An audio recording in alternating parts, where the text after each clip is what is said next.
ஏய் என்னப்பா இப்படி அநியாயத்துக்கு உங்க அக்காவுக்கு சப்போர்ட் பண்றியே? ஆமா, அவங்க என் அக்கா. அவங்களுக்கு தானே நான் சப்போர்ட் பண்ண முடியும். அது சரிதான், அவங்க உன் அக்கா தான் இல்லைங்கில. உங்க அக்கா செஞ்சது நியாயமா இருந்தா நீ தாராளமா அவங்களுக்கு சப்போர்ட் பண்ணலாம். ஆனா இதுல 100% தப்பு உங்க அக்கா மேல இருக்கு. அது நல்லாவே உனக்கு தெரியும்.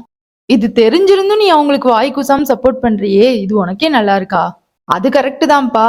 என் அக்கா பண்ண தப்பு தான். அது நல்லாவே எனக்கு தெரியும். இருந்தாலும் மத்தவங்க முன்னாடி அவங்கள எப்படி நான் விட்டு கொடுத்து பேச முடியும்? எங்க அக்காக்கு தானே நான் சப்போர்ட் பண்ண முடியும். உங்க அக்காவா இருந்தாலும் நீ நியாயத்தின் பக்கம் தான்ப்பா நிக்கணும். அதுதான் நீதமான செயல். அல்லாஹ் குரான்ல என்ன தெரியுமா சொல்றான்? தவறு செய்தவங்க நம்ம பெற்றோரா இருந்தாலும் சரி, நம்மள நெருங்கிய உறவுகளா இருந்தாலும் சரி, அவங்க பக்கம் நம்ம நிக்க கூடாது.